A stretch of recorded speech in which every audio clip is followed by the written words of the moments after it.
to the new era, some new colors for taking over. I am, of course, Ol'Ed Ed Fries, joined as always by the natural Astrid Pizarro. Astrid, how you doing tonight? Doing all right. How are you doing, sir?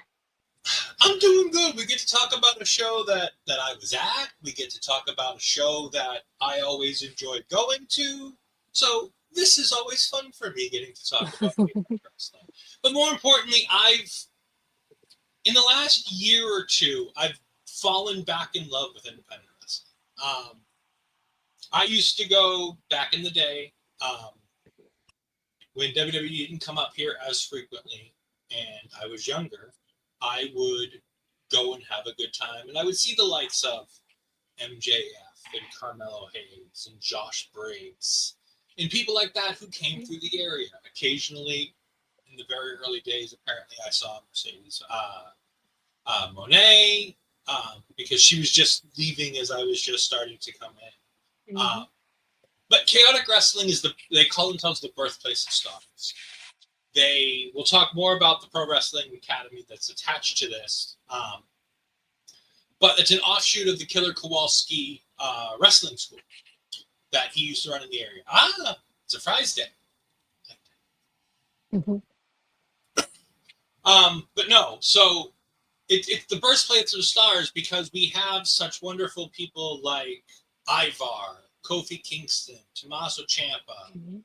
um, like we said, Mercedes Monet. All of these people have come through, and again, there's a litany list of people who have come and gone. Those are some of the people that kind of started here, had a really big career here, built here. And the great thing about independent wrestling is that you get to see the young and up and coming, and you get to see the guys who are doing their last hurrah. Sometimes you get to see the people who Mhm. are back out on the indies again once. I'm guessing it's tapped. Yes, he means tab, not tan. I am not getting tanned during the show. I don't need one. Um, but no, so chaotic wrestling has always been a special place for me because it's one of the places I continuously go back to.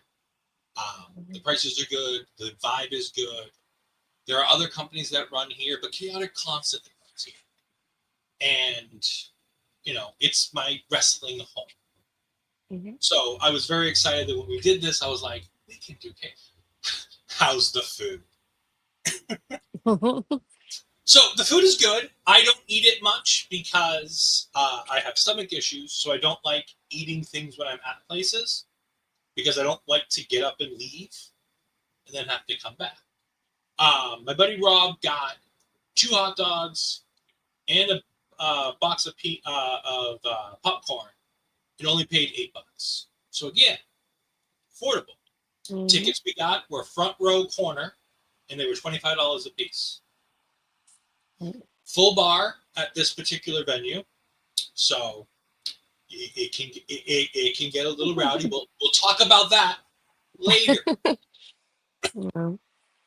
But yeah, no, I always enjoyed my time at Chaotic. I had a good time at this show specifically, and we'll talk about some of my experiences being there and then watching it again. Um, you know, via the YouTubes, which you can subscribe to them. Their website is up at the top, chaoticwrestling.com. By the way, this kind of scheme for the show is going to constantly change based on the promotion that we're working with.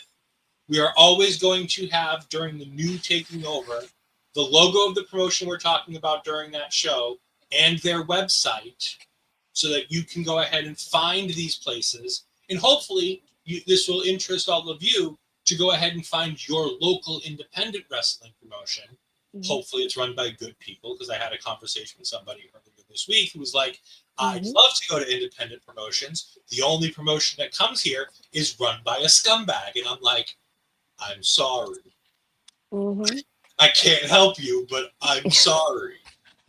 So, Ashley, what were your overall thoughts of for the first time watching a full start to finish KO? Because I know I've had you pop in and out for particular Mhm. matches, especially women's matches. I was gonna say you were mentioning a lot of people there. You forgot your bestie Alicia Edwards there, right? And I noticed the I, I the I I never got to see Alicia dang KO. it. I got to see her another promotion wrestle Mickey. Mm-hmm. Mm-hmm. Mickey was back on the Indies, and I saw her I, wrestle at Nevea, I believe it was at the time. I just thought it was strange that her name was missing from that list before, so I had to point it out. Trust me, her name will always be missing from lists of the birthplace of stars. I was waiting for here. Alicia and Eddie Edwards. I could be like, oh, look. And then it didn't come up. No, He's like, no. no. I mean, to be honest, I've never actually seen Eddie work live.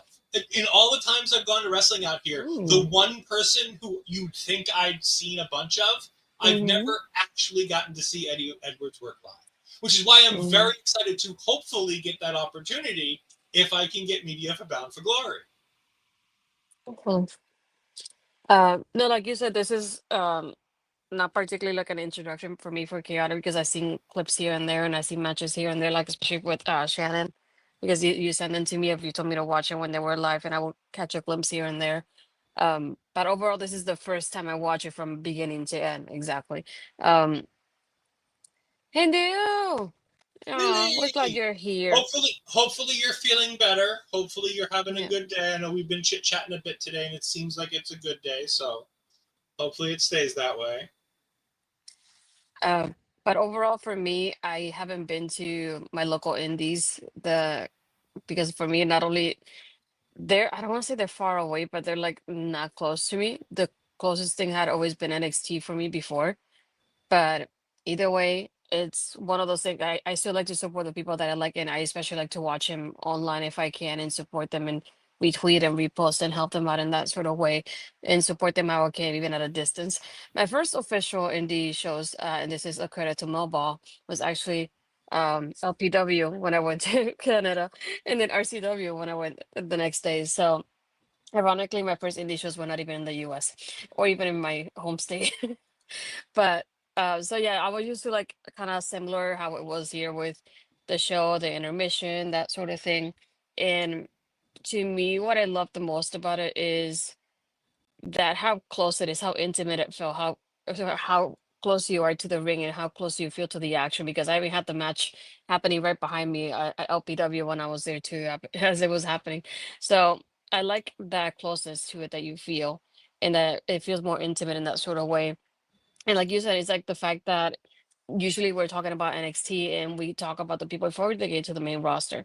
So it's always nice to like see these people before they end up being extras, and from extras they go to getting tryouts, and all of a sudden they're in NXT sooner or later. So it's always nice to see them when they have their starts as well, and see them when they're from the beginning to say, I was there at the beginning to where it is now.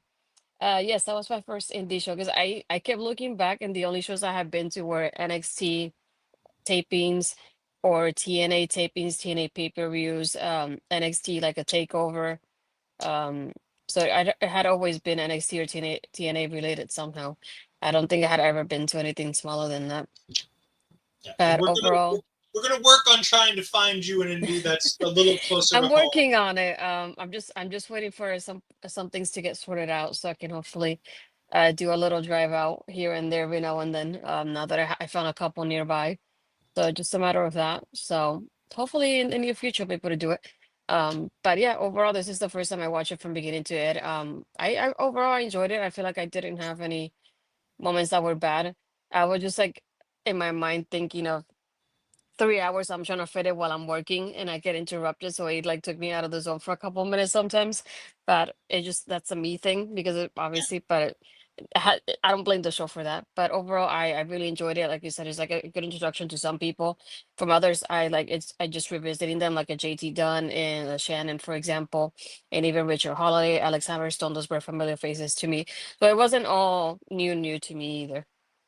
Yeah, and again, we're gonna start some of these people. We're gonna start to see Mm. more often as we go because some of them are more popular on the indies. One of these people on this show is actually running the next show that we're covering next week. So that's a bit of a tease. He's the person who's going to be running the next week's show is the show that we're watching for next week was on this show. So I'm very excited for this. Mhm. Yeah, Mario Magazine, Indie Rock, Wrestling Rock. It does indeed. We're very Yes. excited to go ahead and do this. to get it going. Where are you looking for an indie show? What are the main? So with me, I like to see the people that I know, and I want to find new people.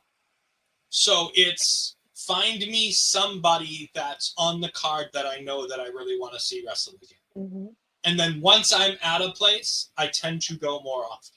Like I say, I go to every chaotic show that's in the general vicinity because I don't love driving too far for these shows. But at the same time, if the right talent's on the right show and I have the right weekend, I'll be more than happy to drive further for a show. So when Javi comes back to the Northeast, I'll be going to the show because I missed his first appearance up here. But that's kind of the things that I look forward to when I go to an indie show. Yeah. And I'm spoiled rotten. Like, we have 7 promotions that promote within the state. Whether it's Beyond Wrestling, whether it's slightly more north in Limitless Wrestling up in Maine, whether it's BTS, whether it's Live Pro Wrestling, there's a gluttony. SCGP hits usual self. And I was going to say, thank you. Most likely this is Jamie. So thank you, Jamie, for stopping by. So we're going to go ahead and start with tonight's show. We're talking about chaotic wrestling. The show takes place out of Tewksbury, Massachusetts. We were told that the seated sections were sold out in advance while we were standing in line waiting for doors to open. They were coming out and telling us that only general admission seating was left available, which is basically standing around the back of the room, however many more people they can fit before fire codes go bad. That's how many more tickets they had to do. No. Yes, no, sort of. Chaotic is the biggest known because more people come from Chaotic to the World Wrestling Federation or other places, WWE, WWF, whatever you want to call it. More people have funneled through Chaotic. That's okay. You can just relax and just enjoy sitting there and just listen to us. And, you know, we hope you feel better soon. But Beyond Wrestling is probably a little bit bigger. They bring in more of the mainstream stars. They bring in more of the name talent. But those tickets also, with all of that, cost a bit more. So I don't go as much. They also run a secondary promotion called Wrestling Open, which we'll probably talk about at some point on this show. Not tonight, but on another show, we'll probably cover Wrestling Open. They do 2 nights now. They do Monday nights and they do Thursday nights, where they do a live show every week on independent wrestling TV. I think they're more known throughout the area, but Chaotic is the name brand. It's that brand name that everybody knows and loves. We start tonight with Rich Palladino, and again we're gonna get with the sads. Unfortunately, Rich has just recently lost his father, so all our thoughts and prayers are with Rich Palladino and his family as they go ahead and get through this very difficult time. It's never easy, and it's always tough. There were Aussies on Wrestling Open recently. I'm almost certain of it. I think they were in the tag team tournament, if I remember correctly. But yeah, Wrestling Open brings in, if they're in the area and they can make the date, they'll bring in anybody. It's a whole lot of fun. I love the guys over there. I'm just not a fan of a lot of those shows where 90% of the seats are standing around the ring.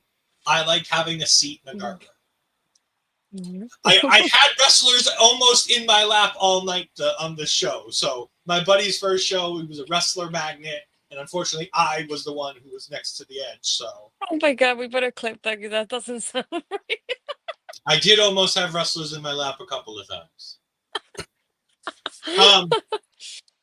After Rich Palladino does the introductions, we get the introduction of Brian Johnson, the Mecca, who has returned to Chaotic Wrestling. He is a former star here, had taken some time off, and now he's back. He was recently on an episode of TNA Explosion, which I was making fun of him about, because I told him if he was good, he should get off digital. He didn't like that. I'll tell you that much. Because there's one point, Astrid, I don't know how closely you watched the show, but there's a point where Brian Johnston's wearing her headband and he's walking towards a security guard in a guardrail. He was walking directly towards me because I yelled at him to get off digital and get on television. And he wasn't happy. I mean, I wouldn't complain about that one, but I don't know a think bunch of people anybody wouldn't would. either. Well, it depends. Is this old Kyle Fletcher or new Kyle Fletcher? I don't care either way. Old Kyle Fletcher might have hurt some people's laps. New Kyle Fletcher's a lot more nimble, a lot more thick, so it'd be okay. It's funny how you have that in common with so many people, no? Oh, yeah. It is indeed. And then we get the relentless Shannon LeVangie joining us. Old baby Kyle. Okay. All right. Still nice. Kyle Fletcher's still great. We get Shannon LeVangie. This is her second singles match since returning about a month ago from 18 months off due to two knee ligament tears. She tore ligaments in both knees. One of the things I always like to talk about with Chaotic is Astrid always asks about the women's wrestling, is that we have had a female world champion in Chaotic Wrestling with Davey Ann. And before her injury, literally right before her injury, Shannon LeVangie won what we call tables, ladders, and doors. But she had just won that title at their biggest show of the year. And then 2 shows later, she had to relinquish the title because she tore the shit out of both of her knees. So, and she had just won the New England Championship, which is the Intercontinental Championship of this thing. Oh, I love the Mecca. The Mecca gets on the mic. He talks about how he's from Philadelphia, which we all know Philadelphia sucks. I mean, Andre's not here, but I will reiterate how much Philly sucks. I know you enjoy Philadelphia because Taylor Swift is associated with Philly, kind of, sort of, almost by marriage at this point. Yeah. By the way, I mentioned Taylor Swift because I know I'm just biding my time to make this go as long as it is, because all she wants to do is get off this podcast and just sit and wait for In the Heights to drop. So she That's can watch tomorrow. I'm not gonna wait that long. They're not dropping it at midnight? No, it was last night, the teaser. Oh, it was just the teaser at 12 on 12? Mm-hmm. Okay. Anyways, talk to me about your thoughts about Shannon LeVangie versus Brian Johnson, the Mecca here. What I like about this is that more than anything, I know this is one of those things that doesn't happen often in a lot of companies, having the male versus female dynamic, to put it like that. And I know I don't want to call it like that, but to most people, it's very controversial to have this happening in a lot of companies overall. To me, it's one of those things that, as long as the female especially, but as long as both people are okay about it, I don't see the issue with them doing it, because it's them being professionals. It's not like it's happening on purpose. It's just a match, and after the match is over. And I think it also helps the woman get that sort of experience to be able to dealing with people that are bigger than them, because most of the time a lot of the women are not going to be exactly the same size either, or the same weight, or size, or shape. So I think it helps to train with other people that are even bigger than what you usually are. And I don't see anything like particularly wrong when we're having this kind of matches happening. It's experience with everybody, in my opinion. And yeah, I don't mind having intergender like wrestling happening all together. So I was very surprised that Shannon was the opener, though. That's the only thing. I was hoping she'll be a little bit later on in the card, but it's nice to see a familiar face to begin the show with. No, I really like her. Like, even like thinking of her coming off an injury like this and the way she was moving, it was very impressive, because she was moving so quickly. It's like, how were you just injured like a few months ago? Like, I would have thought about you being injured with the way you're moving right now. So I think that's the part that really I took the most out of this match in here in itself. I do like the fact that she still wins at the end, but even after her winning, he comes in, attacks her in the way. But then it's not just like you're in, like he did it and it's done. No, she even took a dive outside into everybody on top of it. So it wasn't like she was like. So I'm glad it wasn't just one of those things of like he does it and that was over. I'm glad she was able to take some revenge as well. So overall, I really enjoyed it, and again, I'm glad to see another Shannon match as well. Yeah, Shannon LeVangie is one of my favorites. She was the first match when I started going back to Chaotic at Pandemonium in 2023. Um, she was the opening match on that card. It was fantastic. I enjoyed it. I remember tweeting after, I'm like, I have a new favorite wrestler. She's like, how many matches in are you? I'm like, this is the first. But she used to come out to Ollie Mercer's Troublemaker. She now has a brand new music because she's no longer the Troublemaker. She's now Relentless. Um, I love the way they book these matches with her now, coming off the injury. They're making sure they book her against heels. They're making sure these heels are doing all the things they need to do. They're attacking her knees.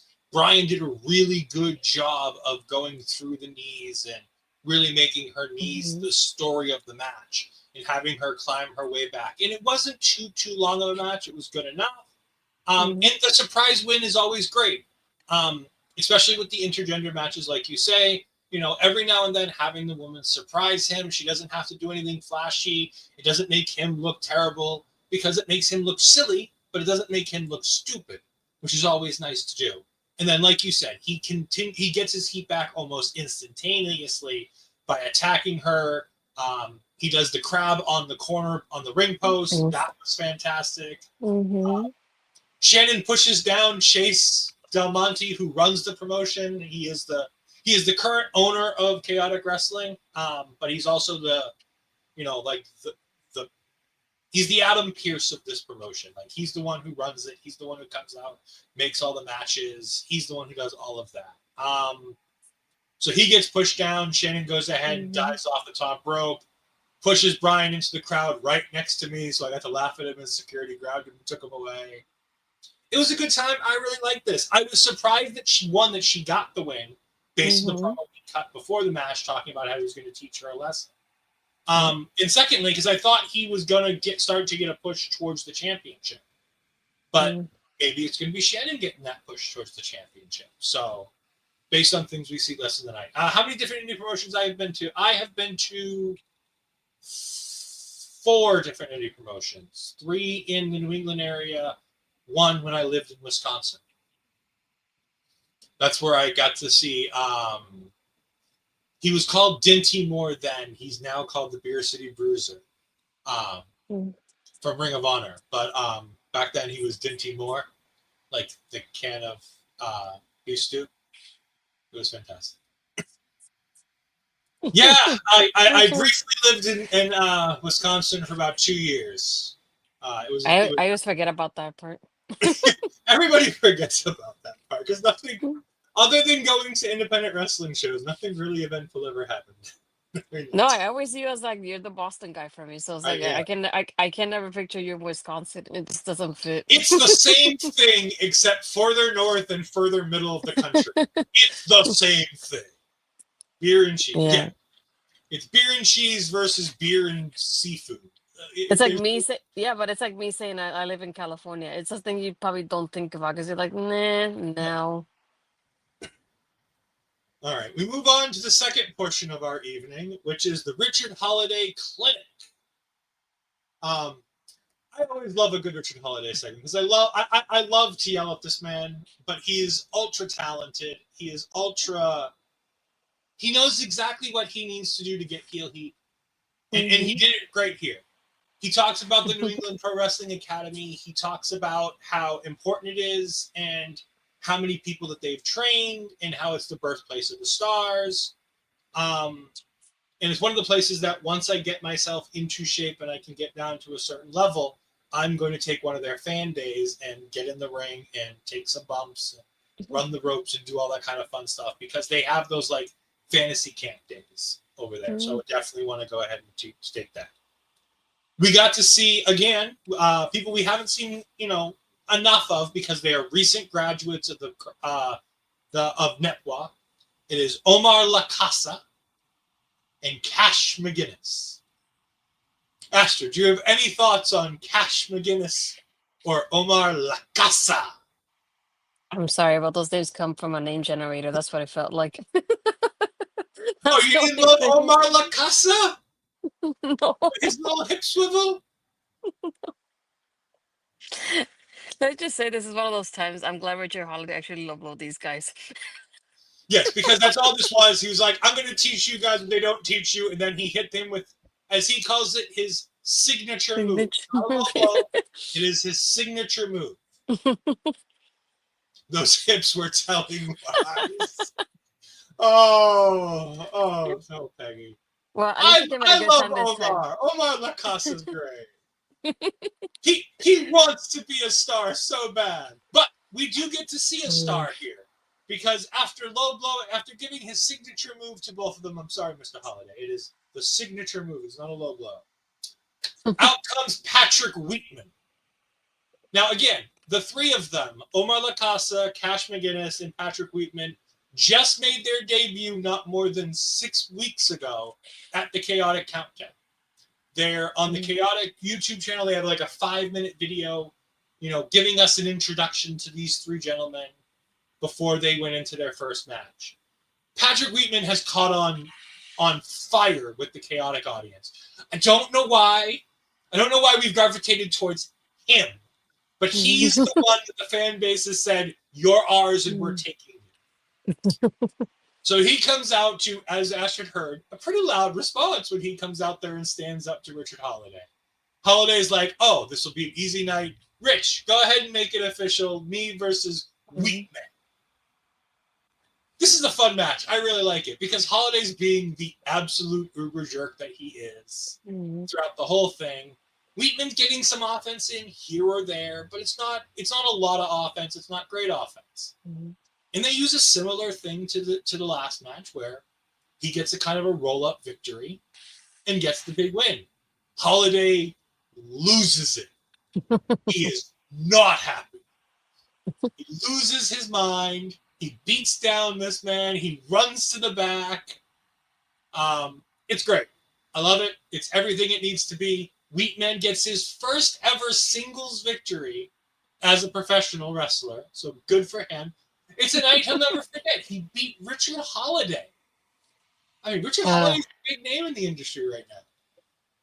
I mean, I love also the particular here. Holliday knows what his role is, and he does it like exactly how it should be. Not only being that jerk heel, but almost like a comedy aspect to it at the same time. So I feel like it's a good combination to it. And it's like they have those moments which to me I didn't know what this was gonna be like. So I was like, what is he really gonna show us? And I feel bad at the same time when he low blowed the guys, but just the whole aspect of it, it's like it's a way to like shine on a newer talent the way he did, and like he doesn't mind taking that loss to be able to help that talent shine at the end, which is great when you're a veteran thinking of having that kind of mindset. Yeah. I thought this was great. I love everything about Holliday, and again, we'll see him a bit later on because, of course, in our main event we have Alexander Hammerstone, and for those that don't remember, in the early days of MLW, MJF, Hammerstone, and Holliday were all in a group together. So, him and Hammer are good friends. They've been good friends for a long time. He's the one who brought Hammerstone in here to take on Mortar for the main event. So there's a story developing here, and we'll get more into the Mortar versus Richard Holliday story when we get to the main event. We then get to the second time where a wrestler almost ended up in my lap during the 6-person scramble match. Now, unlike a WWE scramble match, it does not mean that we have a time limit and whoever holds the belt at the end of this is the champion. Basically, this is just like we're going to put whoever's here who's not on the card into a match. That's what Chaotic's idea of a scramble is. It's a multi-person match where they don't know going into the show how many people are going to be in it, and they kind of create a graphic once they figure out who's at the show. Because this was not on the list of things that we were expected to see that night. Like when we got the card on the no, that's the thing, SCG. This isn't Job Royale. This is our secondary championship. This is our Intercontinental title. And it features Trigga the OG, the New England champion, defeating Milo, Mira, Godric, both of them of the GGC. They're having some issues with the GGC, but they're part of God's greatest creation, the GGC. Seabass Finn, for those who don't know, he was on in November when New Japan came out here for Fighting Spirit Unleashed. Seabass Finn was on that card. as one of the things because he and Sean Vegan Keegan are both members of the New Japan Dojo in LA.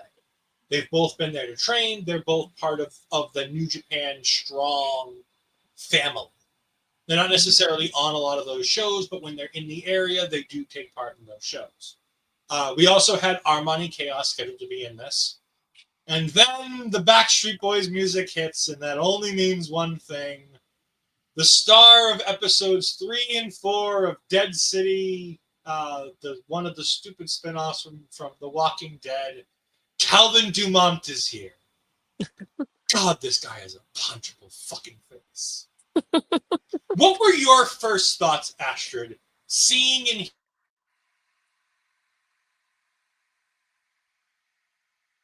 has decided to ship to bed? Okay, there we go. I lost you for a moment. Okay. Okay. I don't know what happened.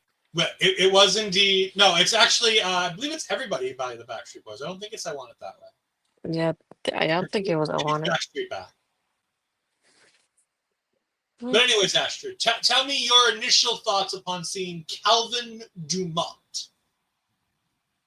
It was one of those moments that just, well, I felt really bad at first with the microphone situation when they kept having trouble with it, and I was like, and then the crowd wasn't helping. Sorry, I know you were proud of it, but still, it was like the mic is not working. They kept chanting about it, but I like how they also like made fun of it at the beginning before they kept going and talking. But it's one of those things like it was like a weird introduction to the character for me, I guess is the best way I can describe it. So I was like, I just one of those like I'll see how it goes. And then having them on commentary helped me out to like get to know them a little bit more. But like the way they come up with this character, and they're like, yeah, I met this person because my father knows them in the club or whatever it was. And it's like, what mess is this? My father's rich and I'm here. I don't even know what the point is. His entire character is I have daddy's money and I spend it, which is why his entrance theme is the Backstreet Boys, because daddy has money to pay for me to be able to have that. Granted, we don't have to pay for music rights on the independent circuit. Yeah. But also, like, his whole gimmick is like daddy was buying him championship opportunities. And he talks about, I know a thing or two about scrambles because he won the Panoptic Championship by being hit with somebody else's finisher and falling on top of the champion and pinning them to win the Panoptic Championship. No, right now. Very Ethan Page-like. When Ethan I was Page about to say. And it wasn't too long after that, too, which was very... They saw that finish, like, oh, we can do that. And of course, he's being held in his arms by Cole Rutherford, who is going to be in this match. Calvin Dumont enters him in this match. Now, I will tell you, I thoroughly enjoyed this match much more in person than I did watching it back, but that's mostly because when I had to watch it back, I had to listen to Calvin Dumont. And there's nothing I want to do less than have to listen to Calvin Dumont talk. But I love this match. This is a whole bunch of fun, and I do have a fun picture from this match. Because during this match, somebody who's feuding with Seabass Finn, Sean Vegan Keegan, his former tag team partner, came and sat ringside in one of those, like, camper chairs. It just so happened that camper chair was positioned directly next to and behind me. Which did point pivotal during this match, because at one point then, while he's giving the business to Seabass Finn decides to jump at him with a running leap off the chair right over my shoulder. He jumps over my shoulder to attack Sean Vegan Keegan, and then he fights his way out of the building that way. Left a big mess of vegan popcorn next to me, which was unfortunate. Because if there's nothing worse than popcorn that I can't eat, it's on top of it being vegan, and it's just even worse. Because even if I wanted to eat it, I sure as hell wouldn't eat it. But no, I really like this. The breakdown of the GGC in this match, the further breakdown of God's Greatest Creations. Stable is always fun. Trigga squeaks out the win with, people hitting all their stuff, and he gets to fit it in there. Armani Khaos is one of my favorites. I'm very excited to see what Armani Khaos can do. I'm hoping he can get some outside booking somewhere other than in New England, because I think he's a breakout star in the making, just waiting it to happen. But Asher, what did you think of this match with the 6 individuals involved? I don't know if it was me the way I was watching because I watched it while I was working, so I had to pause kind of often. I feel like it ended kind of quickly for me. I don't know if it felt that way or if it was really going that way. Because I feel like usually when you have those multi-person matches, they take a little bit more time than usual with the amount of people involved. So I was waiting for that aspect of it. That's the first thing I noticed. It was like I feel kind of short and abrupt too. Not that anything happened out of the ordinary, but like when the win happened, I was like, oh, that's it. I went a little bit more. I feel like I was enjoying the action, and all of a sudden I felt like it was over. It's just like the overall feeling of the match. But I I aside from the commentary, of course, everything else, I enjoyed the match and like the back and forth action because it's one of those that you never had like a moment to breathe because there was so much going on at the same time. But it just felt like it happened too quickly for me too. At this, like I don't even know how to describe it aside from that. Yeah, I mean, I get you on that one. It was on the shorter side for a match, especially with that many people. But again, especially on the indies, you don't get a lot of these like 40-minute matches. You don't. Mm-hmm. The matches tend to typically be WWE TV-ish time matches. Most of your card is probably going to get 10 to 15 minutes at most. And then your main event and your high caliber matches will get more time, like you will see in just a little bit. One of the matches that got some time. After Trigga gets the win, out comes the Miracle Generation. All right. This also becomes one of my biggest pet peeves of the entire night. I love Pat Matthews and I love Julian Starr on commentary. Both of them are former professional wrestlers. Both of them have wrestled here. Both of them are former champions for this promotion. I love them to death. However, you should never, and I mean never, put over the fact that you don't know who talent is that was booked on your show. I get the crowd didn't know because we've only seen Dustin Flashwaller a couple of times in Chaotic. He's had a couple matches here in Chaotic. As far as I know, Kylon King's never been here. And I was very excited to see these guys because there are other people that I follow that I watch independent things of, and I've heard about Miracle Generation multiple times. I've heard about how good they are and how great of a tag team they are, and I wanted to see them. And the moment I heard people chanting, "Who are you?" And then I go back on comment and I listen to this back, and I'm hoping commentary will give more to it. No, commentary doubles down on that fact and pretends like they don't know who they are. And we've seen Dustin Flashwaller multiple times on Chaotic Television before already. So it made me a little irritated there. Make your talent feel special. Don't make them feel like nobodies. Especially when they're about to take on your tag team champions. Make it feel like the tag team champions are defending against a team worthwhile. Now, I will also say that the way they did commentary turns out better than it was because of the fact that they come around to them on commentary in a very good way throughout the match. But in this little standoff with Trigga here, I think they really dropped the ball on commentary.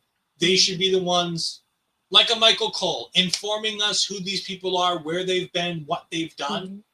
That's commentary's job. And I think Julian and Pat both dropped the ball here, not being able to tell us who they are. Not being able to give us more information about these guys have been champions here, there, and there. These guys are one of the fastest growing tag teams in the New England area. Things like that. Things that they should be able to tell me, and they couldn't do it. They cut a generic heel promo. Hey, you're out there by yourself, Trigga. You're a 3-time tag team champion, but they're all different partners because nobody wants to stay partners with you very long. Like, funny things like that. By the way, Trigga the OG was a manager for Carmelo Hayes in Killanova Inc. when he was Christian Casanova. He's been around. When they call him an OG, there's a reason they call him OG. He's been in this business for 3 decades.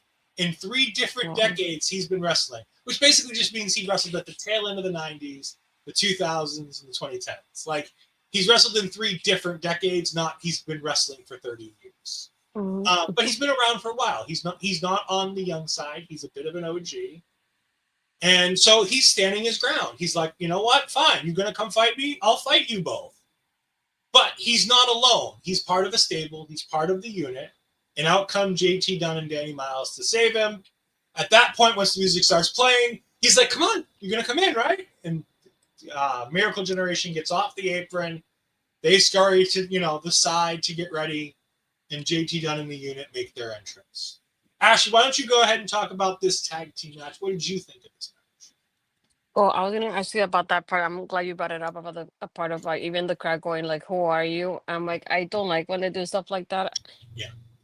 And to begin with, a lot of people feel like because they're in the talent that they're already lesser than most people. So I feel like that doesn't help to make that makes him feel even smaller. That's how I felt when I heard that. So I was like, I didn't like when they do stuff like that. I was like, it's like the watch hands. It's just so annoying to hear at that point, and it's like we're at a time and age. It's like just learn about them as the match starts happening, but don't be chanting "Who are you?" It just feels not only disrespectful, but it makes him feel like minimal. And I wouldn't like if I was the person, I wouldn't like to feel that way if I was the person on the stage, even on the ramp, on the way to the ring, and Yeah. having that kind of reaction. But overall, I enjoyed it. There were some parts that I forgot what move they were doing before it happened, but it was Dustin, I think, did it first, and then JT did it to him right after when they were looking going like that and like posing with each other in the ring. So that was fun. There was a one point also that I think Dunn hit his partner too, if I'm not mistaken. So I was like that towards the ending, like that was very like, oh, it's good. And I thought that was the moment of like, oh, it's over for sure. Um, but I like how they recovered from that, even at the end doing the Meteora and his partner helping him by holding onto the person before he's able to do it as well. That lethal injection that Dustin did really like really well done as well. Once I saw that, I was like, I know that one, I really do. So I really thought they had it with like they had the victory at that moment when I saw the lethal injection there. So I was very surprised when they did it. But again, it's like this was a very fun match for me. I like the fast pace of it. I like the chemistry both teams had. So overall, this is I think probably one of my favorite ones tonight.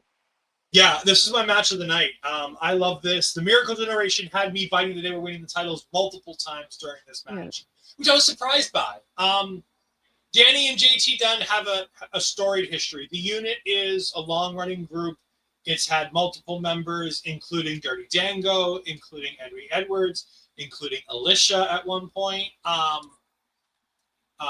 They ran this promotion for years and years. But it was always a group that was focused on JT Dunn and his success. And then the others were tag team champions. And they used the Freebird rule to defend those titles. But it was always kind of about JT. So all of a sudden, Danny turned on everybody turned on JT. JT was kind of left by himself with Ace Romero and Dirty Dango. And they had all kinds of matches dealing with the unit and everything else. JT Dunn then started getting involved in tag team matches to try to deal with the GGC because he was dealing with them on a singles capacity and said, you know what? You guys want the tag team titles. I'll come back. I'll win the tag team titles again, and I'll deal with you. But the partners he kept setting up to go ahead and work with kept not being able to make the shows. So he ended up having to do it by himself. Well, one of the old members of the unit brought back an old friend who was an enemy of JT Dunn's, who actually took the world championship off JT Dunn, and then JT took it back off of him, Danny Miles. Dream Crusher, Danny Miles. Fantastic talent. Little guy. But as you saw in this match, Astrid, he's full of piss and vinegar, and he can do things that many people cannot do. He also has a really great John Wayne tattoo on his arm. I don't know if you noticed that. He has a sensational John Wayne tattoo. And in one of the other promotions in the area, he plays a cowboy. He's part of Stetson Ranch, and he wears a cowboy hat. And it's just funny to watch. It's so funny seeing the two different versions of Danny Miles. It's great. But no, I love this match. It was my first chance getting to see Miracle Generation, and I thought they were fantastic. Kylon King was a star in this match. Dustin Flash Waller was really great. Him and JT Dunn have that similar look, similar size, and God, like they were like staying on the outside, and at one point the camera doesn't catch it as well as I saw it in the building, but they both had the guys draped on the ropes like a vintage Randy Orton thing, and they're about to do like the up, jump over the rope, do the leg drop, and they're pointing at each other, going, "Don't you do it! Don't you do it!" Because they're both about to do the same thing. And so they do it, and then that's what leads to the El Idolo spot where they get on the mat and just kind of pose. I call it the El Idolo spot because like, Andrade used to do that, didn't he? Like he did it in the ropes. He kept himself. Yeah. Yeah, I was about to say he did it just a tiny bit different of like the way that he bounces on the ropes in the middle there, and then Zelina going in the bottom rope and basically doing the tranquilo pose with him. Also, dressed in green tonight, Dustin Flashwell reminded me a lot of Angelico. He doesn't look a lot like Angelico, but I think they work a very similar style. And it made me miss Angelico because I'm like, oh, Lucha Underground, Angelico, what's he? Oh, AEW. Oh, poor Angelico. I wanted Angelico back on my television screen. He's really, really good. I think. Oh my God, JT! Pro Wrestling though? Savior JT Dunn, thank you for joining us. We greatly appreciate it. JT That was great timing. He is indeed. Oh my God, JT. For those of you that don't know, JT Dunn, we like to raid into him on Taking Over when he's streaming. He does a lot of different types of streams, mostly shooter games, but he also does Pokemon content. I love it. I got some real fun photos for JT of this match with his son watching on. Because as you saw after the match, they brought Paxton in the ring. It was great. I'm sad they cut it off there because they do a little bit more in-house. JT cut a little bit of a promo saying it was unit territory. Big win for JT and Danny. Hopefully Danny's not too mad at JT for hitting him with the during the pledge. But great match. Love these guys. If you haven't already, check out JT Dunn on all social medias at the JT Dunn. He's fantastic. He's part of Pro Wrestling Revolver. He wrestles all over the country. The unit is indeed a group that transcends promotions. In different promotions, there are different members. Jessica Havoc, Jake Something have been members of the unit in Pro Wrestling Revolver. If I'm right, JT, correct me if I'm wrong, but I'm pretty sure I know all of this correctly.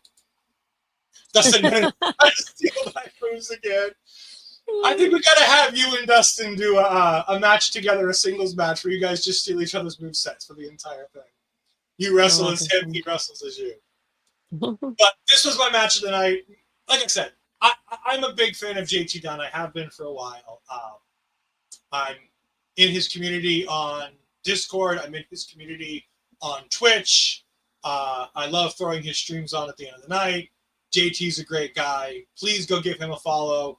If he's in your area, go ahead and watch him. Yes, they were definitely in the unit. Okay, good. I'm almost certain I remember this from Pro Wrestling Revolver. But no, JT is fantastic. We love JT here. Hopefully we can, in the future, have JT do... Oh, Ali, I forgot about Ali. Yes.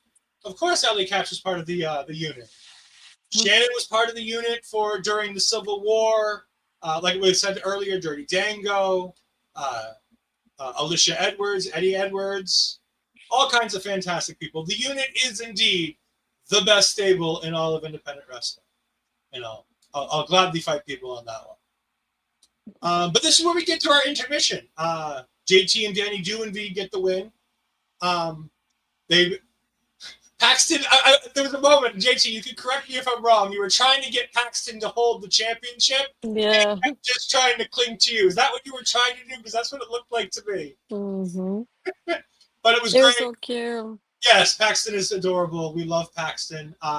If you get any Pikachu cards, find JT on Twitter and he'll tell you where to send them because he loves to have Pikachu cards for Paxton. I may be asking a new question. That's fine. Perfectly fine, SGG.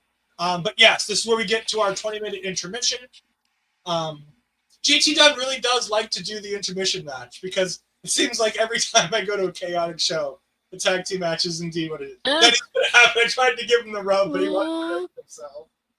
Oh. That was so cute. It was adorable. It was absolutely adorable. I loved seeing Paxton there. And Paxton's always there with Mommy, so it's always great to watch them. Yes and no. I mean, JT would be a better person to ask than I am. I think some independent promotions like to go ahead and do cross promotion, but it's more of they continue to let talent slide in and out. If people are running shows, like one wrestler goes to 3 different promotions, do an indie and an indie tag team. Yeah, maybe. I mean, independent wrestling is great because you can work wherever, whatever, and you can always work something different. Like I said, there are always different versions of the unit depending on what the storylines were in that area. So it's always fun to go ahead and see what's going on with that. NJP and Noah, what comes to mind? Yeah, slightly bigger promotions, but yeah. It is when you can find common ground. Mostly it's tough because each promotion has its own ego and it's hard to navigate those waters. There we go. That's actually perfectly said. Yeah, no, it's not a bad point. Yeah, I get your mindset. It's absolutely something. Like, working together is hard. And like I said, it's the same reason why big wrestling promotions have a hard time working together. Because of the fact that everybody wants their talent to come out looking great. And the more that the talent, the more that you try to push your talent, it makes it harder to push the other people's talents. And there's a lot of promotions this is true. cross over, but they don't cross promote. Mm-hmm. Yeah. I still want to try to see if I could work something out where we can do a talent exchange between PPW and Chaotic, where we can send some people up to Saskatchewan and send some people up and down and do a little trade-off. So I do want to see Calvin have to go ahead and wrestle El Asesino. I do. I really do. I think that would be a lot of fun. But we're going to go ahead and move on. After the intermission, we do get John Walters coming out with Sidney Bakabella. Oh, Sidney Bakabella. So, I will run this down as Sidney would like me to. Sidney Bakabella is a former WWF Hall of Famer from the class of 1992. And I say specifically the class of 1992 because there is no official class of the Hall of Fame for 1992, because I think the first year WWF/WWE did a Hall of Fame was in 93 when they inducted Andre. Sidney Bakabella is, I guarantee you, probably one of Papa Smoke's favorite wrestlers or promoters or anything. Because this man just, yes, there is that. Close enough. It's not quite there, but it's close enough to take it. You're off for a year. Sidney Bakabella is so good at getting heat. And in this night, it was cheap heat, let's be honest. The show before this, they used a fireball on the world champion, but the world champion moved and it hit the referee. So he makes a very sarcastic apology that he was told to make. He then, unfortunately, went a bit overboard, as I said, and told a young man to make sure he drove home and head first into a brick wall, which no need for that, Sidney. Like, I get you're a heel, but that's a bit of a bridge too far for me. I apologize. However, during this match, the cameras didn't catch half of the fun that we had with Sidney Bakabella, because this man loved to get in the faces of people at ringside. More specifically, he loved getting into the faces of children at ringside. He calls out some of the kids before the match. And he talks about how he'll beat up all the kids and then discipline the parents too. And then he talks about beating up the women and then the beating up the so-called men in Tewksbury. Sidney Bakabella gets great heat. The reason why Sidney Bakabella has to get great heat is because we have John Walters here. If John Walters looks familiar to some of you, he should. You might know him as RJ Brewer. RJ Brewer was, I believe, the second or third Ring of Honor Pure Wrestling champion. In the early days of Ring of Honor, when they started with the Pure Championship, he's one of the early champions of that championship. He's been around a long time. He is a Chaotic Wrestling Hall of Famer. He has recently come back within the last year or so. He did a few shows, and it seems like he's back on a fairly regular basis. Hurricane John Walters is a very talented wrestler. But I don't know how good of a bad guy he can be. Thus, you pair him with the baddest of bad guys, Sidney Bakabella. And of course, you bring out the most lovable galoof in all of professional wrestling, the big cheese, Tony Navaro. I love Tony. Do the hand thing when he comes out to his music. Oh, it's great. Love Tony Navaro. This is a fun match. Sidney Bakabella made this match 90% about him, but that's fine. Navaro keeps getting better and better with every match he has. He's still relatively new. I think he had just started doing shows when I started going back in 2023, 2024. It seemed like he had just started, being on these shows, and he's over with the crowd. I mean, Astrid, you can tell he was pretty over with the crowd. We enjoyed ourselves from Tony Navaro. The match was everything it needed to be. It was a fun way to come back after intermission, get everybody back into the groove, get everybody back sitting down. A little bit more lively crowd now as we're 5 or 6 matches in and the beer's flowing, and you could tell the crowd was getting a bit antsy and a bit vocal. But I had a good time with this. This was a lot of fun for me. What did you think? I mean, I feel like between Big Cheese and Wheatman and this thing with food that you guys have over there, I don't know what it is, but those are the ones that ended up being with the biggest pops of the night for me, which was very surprising. But yeah, Sidney Bakabella, oh my gosh, between the outfit and the name, I was like, what am I watching? What is Oh, and the this? wig. Don't forget the wig. Yeah, the whole thing, the whole presentation. I was like, what? What? What is happening here? But like you said, the only thing that I understand he's a heel, Oh, yeah. but at the same time, I don't like the fact that he took attention away from the match for so often. I get when that happens every now and then. I get when you want to cheat and things like that.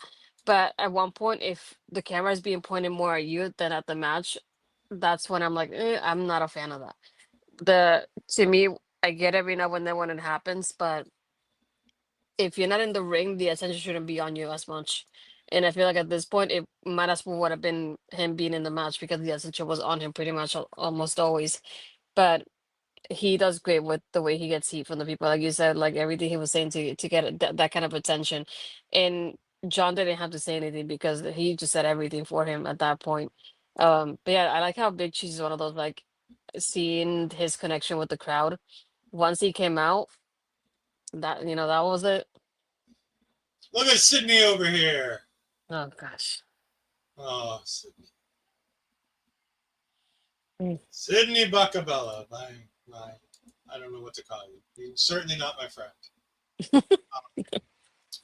But no, like I said, that was a good match. Like I said, it's tough to make us hate Hurricane John Walters. That's the problem. Like, you need somebody this over the top to make us hate John Walters, and that's the downside to it. In the 2 matches John's had as a heel in this most recent run, he wrestled 2 of the biggest over people in the company. He wrestled the Big Cheese, and then he wrestled, like I said, at the last show, he wrestled the Chaotic Wrestling Champion, Mortar. So it's like,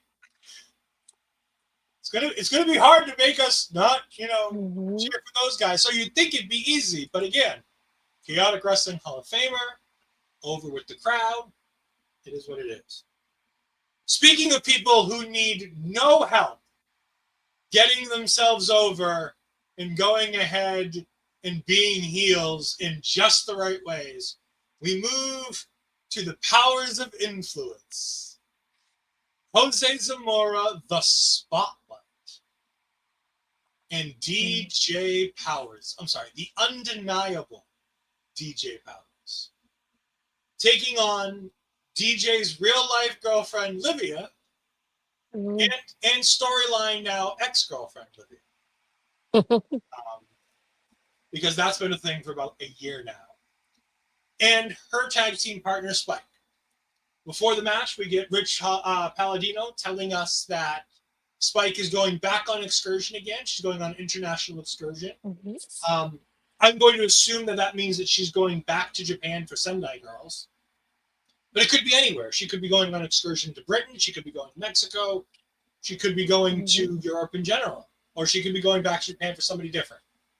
I say Sendai Girls because that's where she was before. About a year or so ago, she went to Sendai Girls and came back fantastic. She had a fantastic time over there. She came back better than ever. What did you think of the intergender tag match between Livvah and Spike taking on DJ Powers and Jose Zamora? I do like the nicknames for the guys. I know Jose was Spotlight. What was the word for DJ though? The undeniable DJ Powers. Yeah.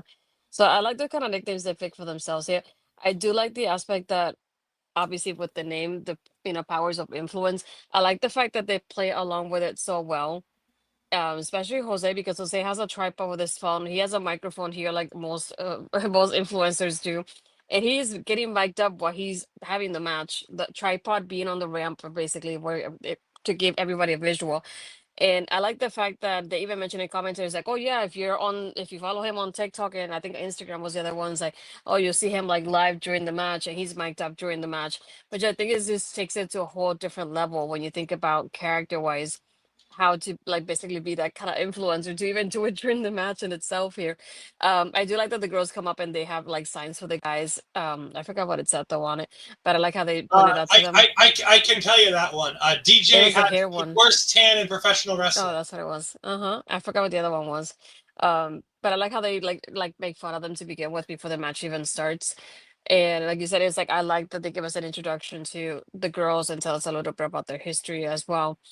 Um, but I think it was funny too. At one point, both of the girls take the guys by the hair and slam them down on the mat. And the timing of it was so well done because the guys are trying to hold on to each other, so it looks like they're all in a row almost. Um, this one though, I like the ending though, because even though it's one of those that also felt like it came out of nowhere, which I feel like it was almost like a theme throughout the night of the show here. But I like the fact that DJ is using the ropes, but Jose is actually helping him, supporting him on the outside when the victory happens.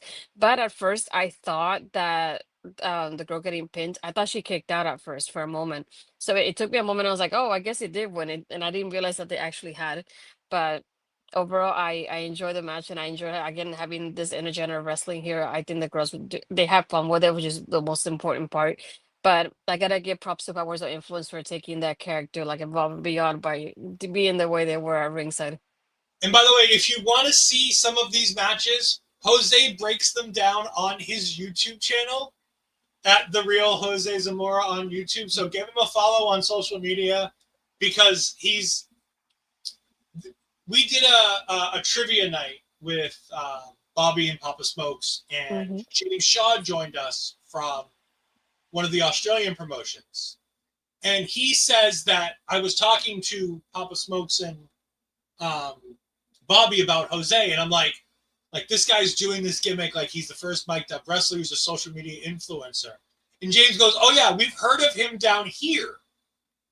Like this guy is worldwide because somebody was like, I kind of want to do an influencer gimmick. He's like, you can, but don't do this guy's thing because Mm-hmm. this is working for him and you can't Wow. steal this." Mm-hmm. And he's like, it's that guy. Wow. Um, Also, Ashley really loved this. He comes out to, I think it's Gasolina, I think is his song when he comes out, when he makes his solo matches.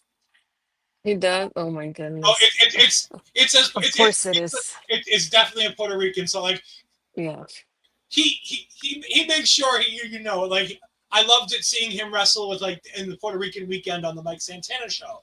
He was part of that show against Danny Limelight. He was in a multi-person match. The only person I remember in that match was Danny Limelight, but he had gotten a spot in that four-way match with that. So he's definitely making a name for himself.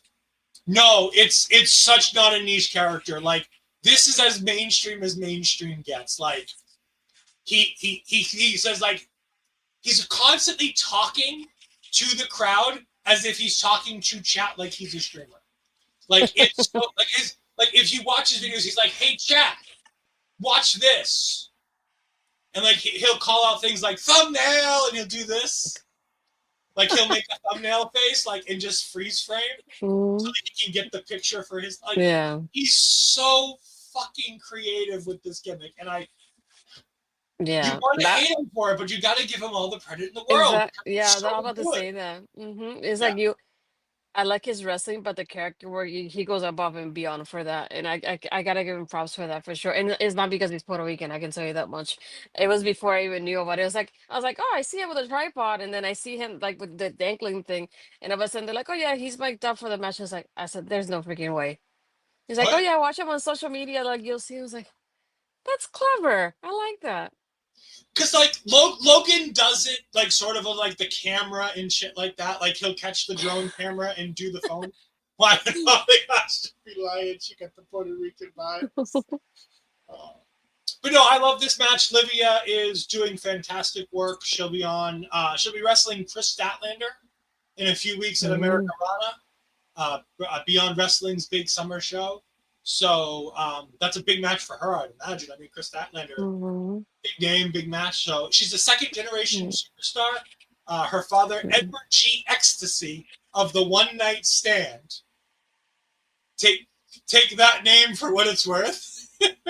Is a former Chaotic Wrestling Tag Team Champion. So yeah, this was a great match. I think the girls really just friggin' killed it in this match. I love mhm, both of them. I think they're so good. Spike's pump kick is up there with the pros as one of the better pump kicks in the business. Um, it reminds me a lot. There are very few things that this wrestler does that I really admire. But Jade Cargill's pump kick. Spike's feels a lot like Jade Cargill's. It's a really good, well laid in pump kick that looks like it hits really hard, really well. And it's one of the few things that Jade's always done well that I really like of hers is that pump kick spot that she does. Um, mhm, of course, they end up throwing DJ back into the ring so that Spike can go ahead and hit him with the pump kick to finish it off, and then they get to celebrate. Spike gets the "You deserve it" chance. So hopefully, we'll be seeing Spike back in a few months after her run is done in the international tour. But all best to her. This was another fun match. And it's also our semi-main event. As we keep moving on, we got Richard Holliday coming back out and saying, oh, that was a fluke. It wasn't supposed to happen, yada, yada. Cutting his heel promo. And he says, oh, you want Wheatman? Because the crowd started chanting for Wheatman again. He's like, all right, Hammer, bring out Wheatman. And Hammerstone, like, Wheatman looks like a fucking child next to yes. Alexander Hammerstone. He looks like a rag doll too. And to put it in perspective of how big Alexander Hammerstone is, like, I don't look that large next to like he leaned down to take that photograph. He leaned down and in, and I stood straight to take that photograph. Oh my goodness. Like, he's a big dude. Mhm, Um, so they're beating up Wheatman. Out comes Mortar. No gods, no kings, only our champion Mortar. He runs them off. They start brawling, and Wheatman just kind of rolls to the outside and goes to the back. well, They get up on the bar, and Hammerstone grabs Mortar and power bombs him through. Now, mhm, it's one thing to go through a standard wooden table. That's easy enough to do. This was a plastic table. These aren't the mm, tables they're supposed to use for spots. These mhm, are our mm, meet and greet, and in that specific instance, that's the table they use at the beginning of the show when fans come to pay. That's where the mm, admissions people sit, at that table right next to the bar when people are coming in. It's a plastic table. To get that table to break the way they did was impressive as hell. mm, Um, and then we have a really good match between Mortar and Hammerstone. It's a lot of fun. I think Hammerstone doesn't get enough credit for how talented he is. He is sensational. The only thing I'm sad about that we didn't get to see from Hammerstone is we didn't get a Nightmare Pendulum. I'm a little sad because I was there to see him. I didn't want Mortar to lose, but I sure as hell wanted to see a mhm. Nightmare Pendulum because that's Because one of the coolest technically, finishers in wrestling. if you really think about it, the match was super short too because they started fighting, but the match wasn't official until like halfway through the brawl, at least I would say more or less. Yeah, Um, but Mortal, it's not because of the name, but he reminded me a lot of Beast Mortals. yeah. Like watching him, I like that aspect of him. Or Black Taurus in TNA if you want to call, if you want to go by the name. But I that kind of like bigger guy, but then he does so many things that you're like, that's impressive. That's not something I expected for somebody your size. Um, but yeah, I wanted just a little bit more of the match in itself because I wanted to see more of Hammerstone more than anything. So that's the only like downfall of this. But again, I like the match. I like the involvement here for Richard Holiday's like, even earlier that wasn't enough. We're gonna do a little bit more here. He even tried to cheat and it didn't work out for him at first. I think this is the match, if I'm not mistaken, when they hit the referee, right? Or is it the other one? Oh yeah, he Yep. called the referee out because he got hit. Mortal kicked the referee and then Richard brings a new one. And still Mortal wins at the end. So yeah, fun match. I just wish the match in itself would have been a little bit longer than what it was because it was mostly a brawl. And then the match started. But overall I like how everything wrapped up too. Mortar is just also such an interesting, like you said, he's an interesting case because he's another big dude. Like he's not a small guy, Mhm. but he's also very nimble. He's very agile. But he has a real good connection with the crowd. The crowd loves him. Um, we didn't get to dance with Mortar like we normally do, which was sad. We didn't get to dance. I like to do the Mortar dance. Mhm. I actually sent Astrid an 8x10 signed by Mortar when I got to take one of my pictures with Mortar at a show about almost a year ago now. I love this guy. I still want Chaotic to book Mortar versus Javi because I want to see the Colombian versus Colombian match because he's from Medellin, Colombia, originally born and raised. Now he lives in Lowell. It's a good match. It is what it is. Like you said, it's the brawl makes up for the fact that the match was short. We didn't get shortchanged on Hammerstone, but at the same time, it wasn't the match it could have been. And Mortar has some banger matches. Like this guy is very capable. If you get the chance to, and he started to travel around a lot, so hopefully we can talk more about him on another show, another time. But he's really great. I really liked him. The main event was, it was fun. But again, there's just not much you can do when you have to do a brawl for the beginning of the match. Mm-hmm. So Mortar has to kind of fight from underneath. But he hits the F5-5 on Hammerstone, which is a hell of a feat in and of itself, to get the big win. And speaking of Mr. Richard Holliday, Mr. Richard Holliday and Mortar have a checkered past. Long, long rivalry here. Cold Fury a couple years ago, they matched up in the opening match. Mortar had a parking lot brawl with Danny Miles for the Chaotic Championship at one point. And Richard Holliday came out of a moving truck to make Mortar lose the match. They have had a rivalry going. I'm going to say that I expect Mortar to lose the championship to Richard Holliday at Summer Chaos. They've added another show, so it might be at Owlmania, but I feel like that match is going to get saved. And while we're talking about Mr. Holliday, Mr. Richard Holliday, I can tell you that next week, Narcissistic Behavior will be the show that we're covering here on Taking Over.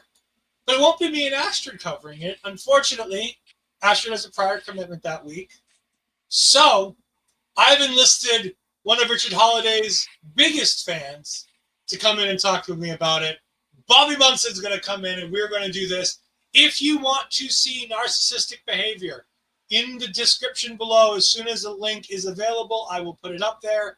This Thursday, so in 2 days, at 7 p.m. on Richard Holliday's YouTube channel, this show will be free and available at 7 p.m. for you to watch. The card here is great. One of the matches on this card is Bear Bronson versus Alexander Hamilstone. So if you want, and apparently that was Richard Holliday's favorite match of the night. He said when he put this card together, that was the match that he had in line for this card, was Bear Bronson versus Alexander Hammerstone. Yes. So I'm very excited to watch that show because I wasn't able to go to the show. So that will be our show for next week. I'll also say, since during intermission, I did get this lovely picture with Kylon King. You can also see Cole Rutherford in the background there without his shirt on. Oops. I don't know. But it was a fun week. I enjoyed chaotic wrestling. We can also announce that we have selected a match for a show for in 2 weeks when Astrid returns. Let me pull up the exact name of this show. But Astrid, do you want to tell them what it name? You know, it's fun.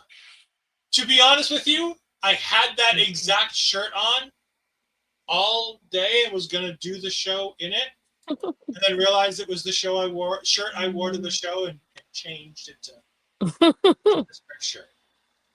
But Astrid, would you please go ahead and tell us what promotion we are watching, and I'll pull up the exact name. Obviously, because me being me, I want a women's wrestling. There were not enough ladies in the show for my taste. They were I liked them, but they were not enough. So we definitely want to see the latest event from Heatwave. I mean Heatwave, Dreamwave. Because it's a women's promotion, so I definitely want to see some other ladies that I always see online. So I want to be able to see them in their show as well. So I'm really excited for that. I've just pulled up IDW TV. This is how you're going to go ahead and find the Dreamwave show. Dreamwave is held here. It is $9.99 a month. It has a variety of wrestling promotions, including live and video on-demand shows, including, for those up in the Edmonton area, if you miss Love Pro Wrestling, you can watch Love Pro Wrestling right here on IWTV. The Hands Were Dealt is going to be the Dreamwave show we're going to be watching.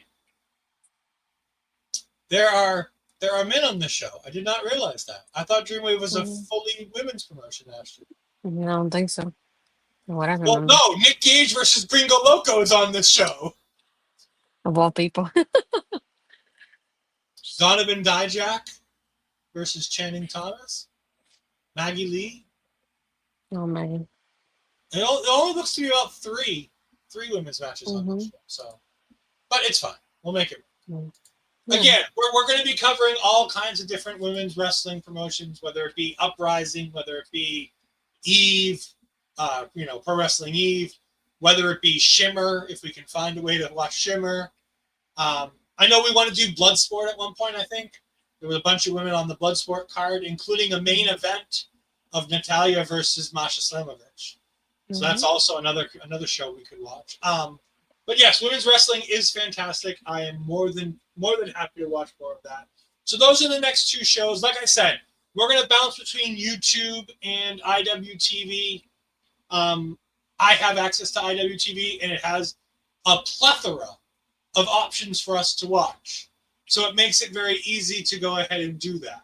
So that's why we're using that. And again, it's one service that gets you so many different options for things that you can watch. Again, if you want to watch Chaotic, you can find it up there, chaoticwrestling.com. They have a watch section, which will lead you to their YouTube channel. It will lead you to their Twitch channel. All kinds of old stuff on both of those platforms. If you subscribe to them on Twitch, you get the back catalog of a bunch of live events going back through the pandemic and before and after. So you can see all kinds of fun shows there. But, Astrid, tell the good people where they can find you this upcoming week. We'll see. Content-wise, still debating on what's going to happen. We'll see. But other than that, I like you said, I won't be here next Tuesday. I have a book event that I will go to because I also like books aside from wrestling. I do have a life outside of wrestling. Shocker. How dare you? Shocker. How dare you? So hopefully I'll be meeting some friends for the event. But other than that, you can find me Twitter, Blue Sky is Astrid Pizarro, and then my Instagram and Threads is Astrid Pizarro 20. Yes, I do SCG. I do have a life outside of this community sometimes. You can find me on Twitter and Blue Skies at EdFries12584. You can find me on the twitch.tv/EdFries2002. Yes, Once I find out which one of us is going to pay for the live subscription tier where we get the full shows for Eve, we're going on their YouTube channel. We're probably going to cover some Eve because, like Astrid said, she enjoys women's wrestling. I enjoy women's wrestling. So I'm very excited to cover Pro Wrestling Eve. When we put the idea for this show together, it was one of the first 5 or 6 promotions that we came across talking about it is Pro Wrestling Eve because of how focused they are on women's wrestling and just a whole promotion devoted to it. So it's one of those places that you need to watch.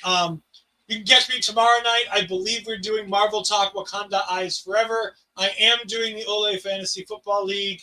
You can catch me on the 30th for that one. Hi, Joe. Thank you for joining us, Hulk. We greatly appreciate it. Hopefully you like the new format, everybody. I know it's not covering NXT, but I totally didn't fall asleep. I legit didn't actually.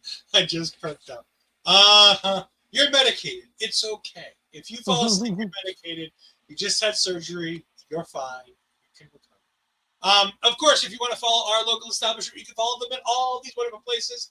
Mostly at Ol'Ed Podcasts on Instagram, on everywhere that you basically find us, except for YouTube and Twitch, where you can like, share, and subscribe to this video on YouTube at our local establishment. We would greatly appreciate it. Like I said, we've taken a chance here to go ahead and do independent wrestling as opposed to covering NXT. We both love NXT, but right now the product is a bit right now for the both of us. We're not fully in it, but we're not fully out. I know I watched a majority of NXT tonight. I think you've watched a majority of NXT tonight too. Yeah. I'm still going to Heatwave in a week and a half.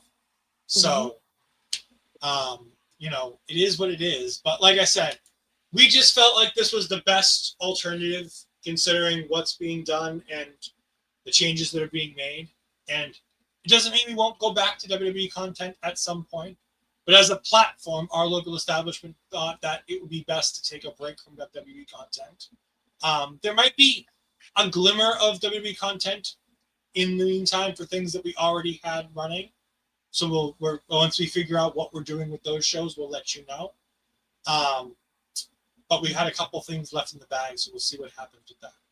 But for Astrid Pizarro, I am Ol'Ed Ed Fries. Thank you to JT Dunn again for joining us in the chat. That was really cool and very unexpected because I didn't tell him we were doing this tonight. I actually messaged him earlier and asked him if he needed Pokemon cards because I was at Walmart. So thank you for joining us. We greatly appreciate it. Me and Bobby will be back next week talking narcissistic behavior. Have a good day, everybody. Good night. I am in misery.